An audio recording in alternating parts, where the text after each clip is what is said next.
Eu conheço o Walter desde 1990, se não me engano. Eu era crítico de cinema, repórter da Folha, e ele estava filmando A Grande Arte, que seria o primeiro longa dele. Acabei fazendo várias reportagens com ele, inclusive sobre a Grande Arte. E desde então, de uma forma ou de outra, eu acompanhei a carreira dele. Há 5 anos, mais ou menos, eu propus para ele escrever um livro sobre o cinema dele. Ele aceitou não só contar vários episódios da carreira dele, da vida dele, mas também muito material de arquivo dele, inclusive roteiros que ele está trabalhando. Eu espero que o meu livro contribua um pouco para isso, para dar para as pessoas um pouco mais a dimensão da importância que eu acho que o trabalho tem. Não só pelos filmes que ele fez, cada longa, a importância que cada longa em particular tem, mas o papel que ele ocupa no cinema brasileiro e na sociedade brasileira mesmo, né? Então, no cinema eu acho que ele tem um papel muito pouco conhecido de apoiar outros cineastas. Ele não gosta de aparecer, ele não é um cineasta como era o Glauber Rocha, por exemplo, que gostava de participar do debate público, que era polemista.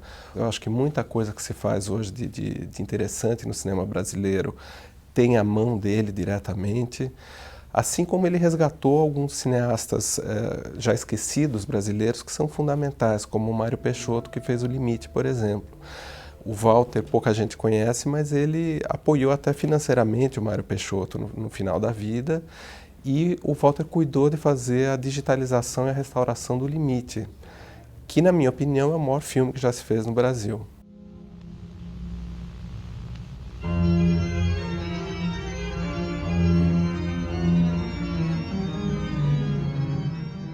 O próprio Cinema Novo, ele é muito amigo de toda essa geração do Cinema Novo. O cinema dele não tem uma relação direta com o Cinema Novo, mas ele é, de certa forma, um conciliador, quer dizer, alguém que soube abraçar todas essas linhas de força do cinema brasileiro dentro da obra dele e também ajudando toda essa geração atual que tá despontando aí no cinema brasileiro. Alex! Alex! Alex!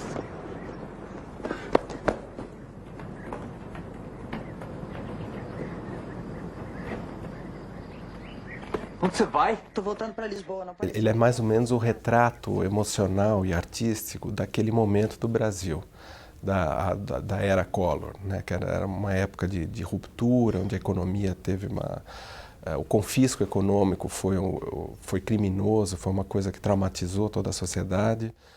E no cinema isso teve impacto direto, porque o financiamento de filmes praticamente acabou naquele momento. O Terra Estrangeira era um filme que mostrava uma geração que estava querendo sair do país para se realizar, porque o país tinha, até depois da redemocratização, o país não tinha frustrado muitas expectativas, e ele conseguiu traduzir isso de uma maneira muito bacana, eu acho. Quer dizer, fazendo um filme pessoal, que é meio documental, mostrando essas pessoas que estavam desencantadas com o que estava acontecendo no Brasil. E esse filme tem alguns aspectos muito interessantes, eu acho, para fertilizar o cinema brasileiro, mostrar alguns caminhos que hoje a gente assiste no cinema brasileiro, mas que naquela época ainda não se... Por exemplo, essa ousadia de fotografia, ele fez em preto e branco.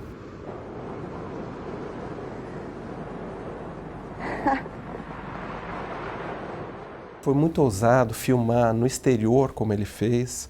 Foi com uma equipe muito pequena, que ele foi para a Europa.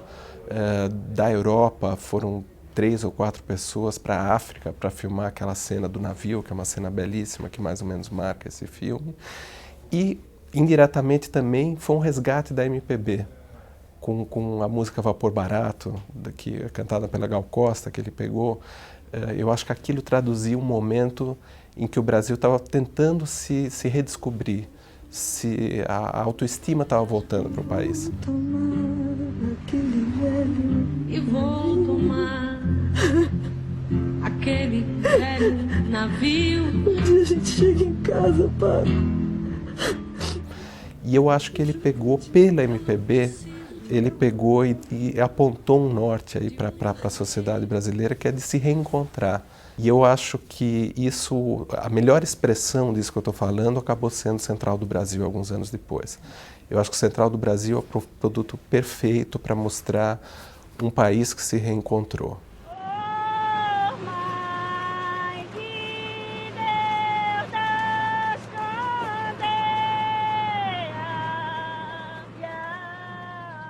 É muito difícil você falar e fazer uma análise sobre uma coisa que ainda está em construção. A minha opinião, e é por isso que o título do livro ficou Na Estrada, em referência ao próximo filme dele, a obra do Jack Kerouac, é que eu acho que a gente está na iminência de uma mudança na carreira dele.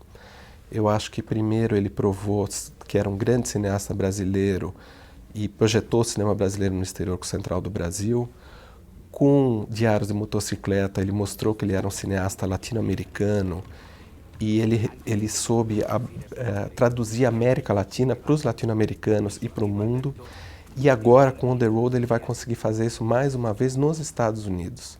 Eu acho que ele foi escolhido de alguma forma para traduzir para os americanos e também para o resto do mundo o que foi On the Road, que é a obra fundadora da contracultura, uma obra essencial para os Estados Unidos e para o mundo inteiro na segunda metade do século XX, que ainda repercute até hoje no que se faz em música, artes plásticas, cinema, etc. E esse filme vai ser uma nova, enorme mudança na carreira dele e vai projetar ele de uma maneira que a gente ainda não conhece, que talvez nenhum cineasta brasileiro tenha alcançado no mundo o que ele vai alcançar com On the Road, na minha opinião.